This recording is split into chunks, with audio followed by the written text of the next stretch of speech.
믿는 자는 부끄러움을 당하지 않는다. 믿는 자는 부끄러움을 당하지 않는다라는 제목으로 말씀 전하겠습니다.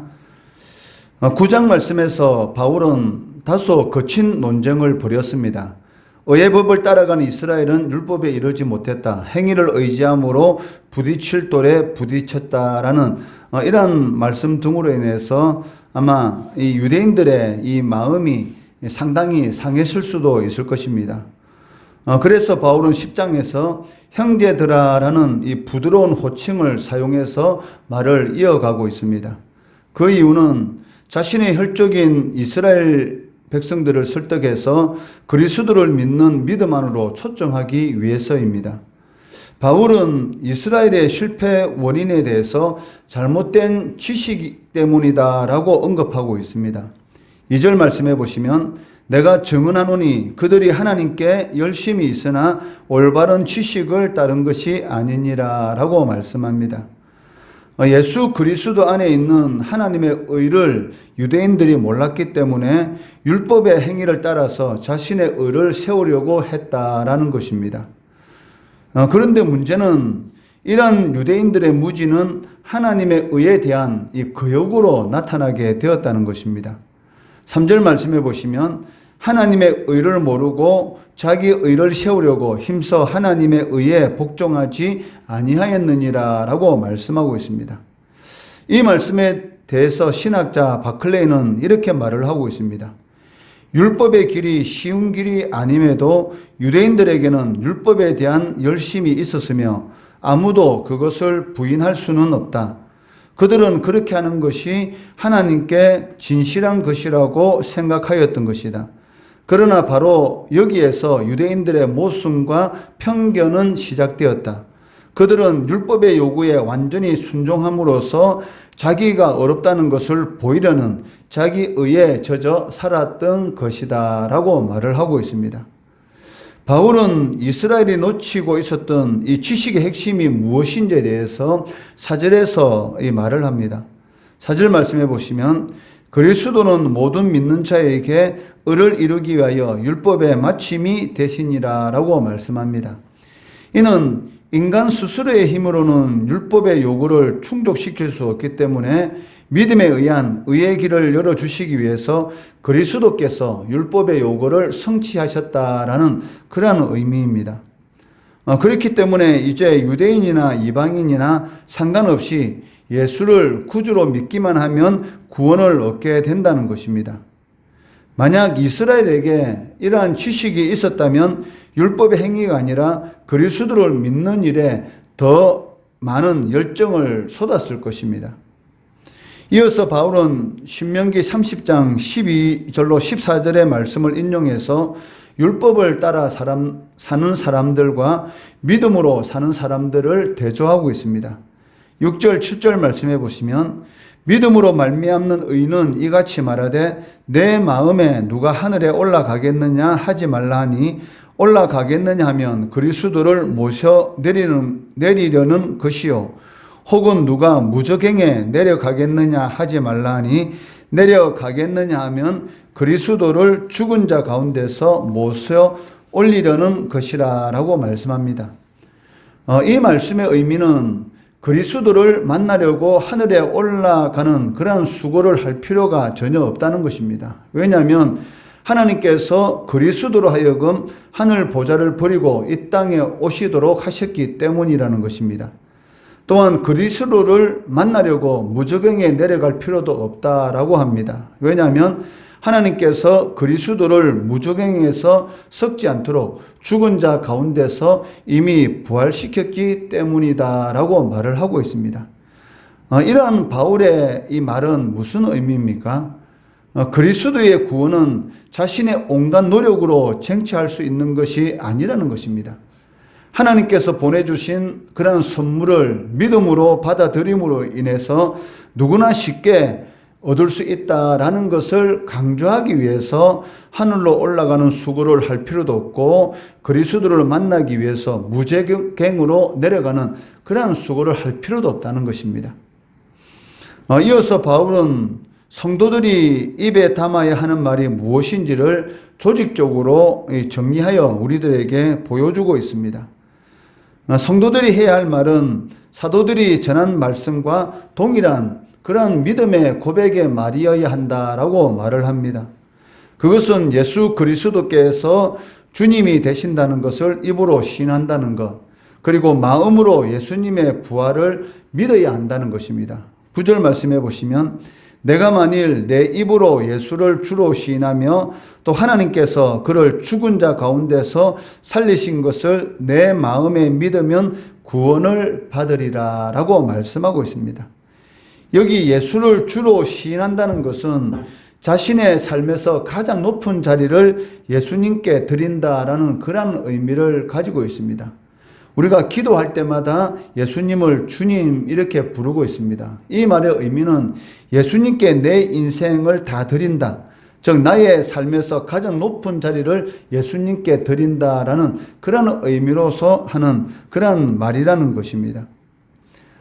그러므로 이러한 고백은 그 자신의 마음속에 품은 그런 믿음의 증거가 되는 것이고, 또한 이러한 고백은 고백하는 자의 믿음을 더욱 굳게 세우는 그러한 역할을 하게 된다는 것입니다. 입으로 이 고백한다는 것은 상당히 중요한 것입니다. 내가 예수님을 나의 주님으로 고백한다라는 이러한 의미는 바로 내가 그리스도인이다라는 그런 정체성을 나타내는 것이고, 또 이러한 고백을 통해서 나의 믿음을 굳건하게 세워나갈 수가 있다는 것이죠. 오늘날 많은 사람들이 그리스도인이다라는 말을 하면서도 실질적으로 자신의 삶 가운데서는 이것을 숨기는 그런 많은 사람들을 볼 수가 있습니다. 왜냐하면 이 피해받을 것 같은 그런 두려움 때문인 것이죠. 특히 이 코로나19와 같은 그런 상황 가운데서 이 성도라고 하면서 자신 있게 내세우는 것에 대해서 이 두렵게 생각하는 그런 일들도 실질적으로는 있었다는 것입니다. 왜? 교회가 세상으로부터 마치 이 코로나의 그 원인의 장소인 것처럼 이렇게 치부되는 그런 상황 가운데서 자신이 교회를 출석하고 있다, 예수 믿는 사람이다라는 것을 말하는 것에 대해서 이 두렵게 생각하고 그것을 밝히지 않는 그런 일들이 있는 것을 볼 수가 있는데, 그러한 모습을 보이면 보일수록 실질적으로 자신의 믿음은 연약하게 되는 것이죠. 그럴 때일수록 자신이 예수 믿는 사람이라는 이 정체성을 당당하게 나타냄으로 인해서 더욱 자신의 믿음을 강화시킬 수가 있다는 것입니다. 그렇기 때문에 예수가 나의 주인이 되시고 예수님께서 죽음 가운데서 부활하셨다라는 것을 믿는 것은, 이러한 고백은 자신의 삶 가운데서 상당한 이 믿음을 굳게 세울 수 있는 그런 증거가 되는 것을 볼 수가 있습니다. 매일의 삶 속에서 우리는 다른 사람들에게 수치를 당하지 않으려는 많은 노력을 하고 있습니다. 그런데 모든 사람들이 실제로 두려워해야 할 그러한 수치가 있다는 것이죠. 그것은 마지막 날에 주님께서 인간들을 심판하실 때에 예수 그리스도를 믿지 않는 자들이 당할 그러한 이 부끄러움, 즉 수치라는 것입니다.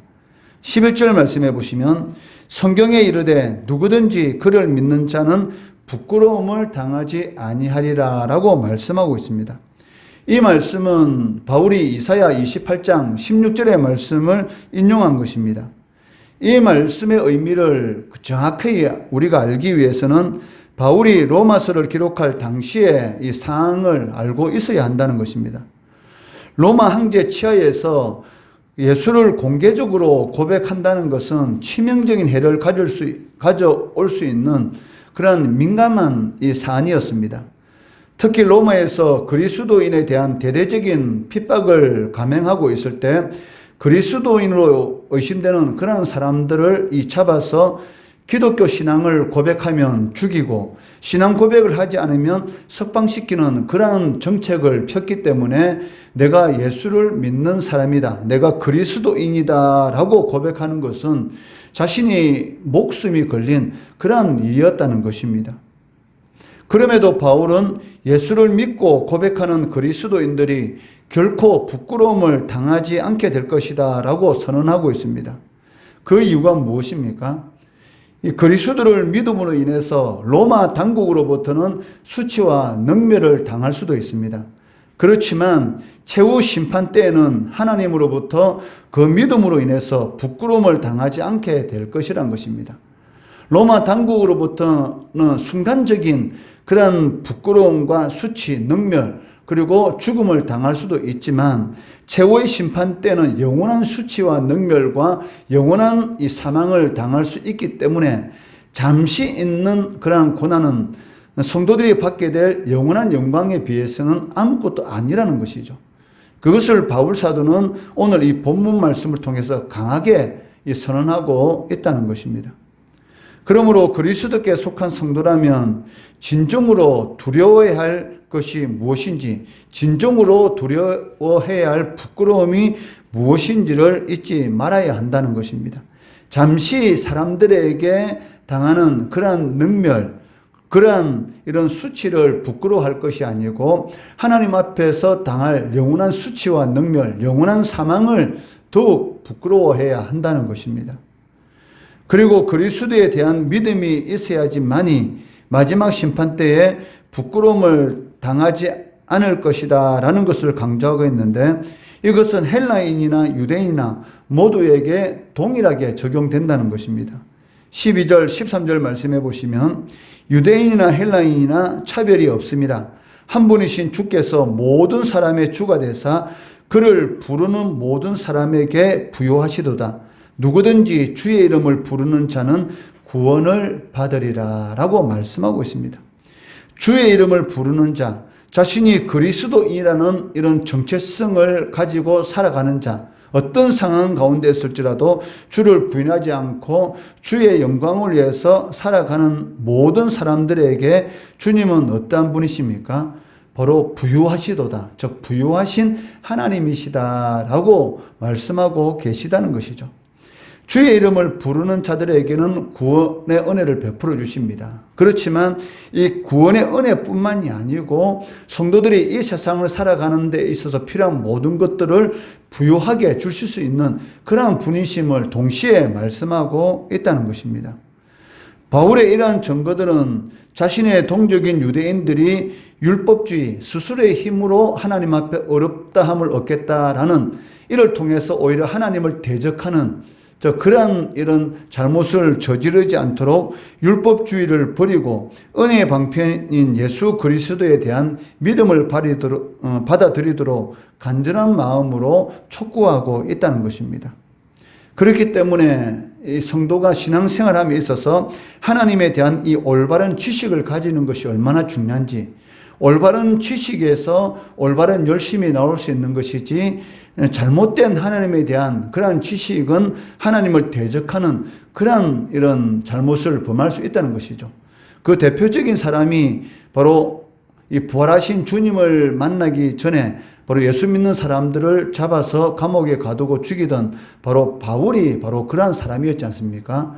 바울만큼 율법에 흠이 없는 사람들도 없었고 자기 동년배에 비해서 누구보다 열심을 가지고 하나님의 일을 하였던 사람입니다. 그렇지만 이런 잘못된 하나님에 대한 지식을 가지고 열심을 내었기 때문에 그것이 오히려 하나님의 일을 망치는 그런 일이 일어났다는 것이죠. 실질적으로 이 교회 안에서도 이러한 일이 있을 수가 있다는 것입니다. 즉 하나님께서 베푸신 그 은혜, 올바른 지식을 가지고 감사하는 마음으로 헌신해야 되는데도 불구하고 그것이 아니라 실질적으로는 자신을 드러내기 위해서 많은 사람들에게 인정받기 위해서 사실은 교회 안에서 봉사하는 그러한 성도들도 적지 않다는 것입니다. 그로 인해서 생기는 부작용이 무엇입니까? 사람들이 알아줄 때는 열심히 봉사하지만 알아주지 않을 때는 봉사하지 않는, 오히려 원망하고 불평하고 교회에 이런 좋지 않은 영향을 미치는 그런 일들도 일어날 수가 있다는 것이죠. 이것은 이 거듭나기 전에 바울의 모습과 똑같은 것입니다. 그렇기 때문에 하나님에 대한 올바른 지식, 그리고 그 은혜의 감사함으로 하는 그런 열심을 가지고 하나님을 섬길 때에 하나님 앞에서 부끄러움을 당치 않는 그런 하나님의 사람으로서 서게 된다는 것입니다. 믿는 자는 절대로 부끄러움을 당하지 않습니다. 믿음이 세상의 모든 것을 이길 수가 있습니다. 이러한 확고한 흔들리지 않는 믿음을 가지고 하나님 앞에 서는 그날까지 하나님이 기뻐하는, 또 하나님께 영광 돌리는 그러한 열심으로 하나님의 나라를 위해서 열심히 충성 봉사함으로 부여하신 하나님의 은혜를 체험하는 성도 되시기를 주의 이름으로 축원합니다.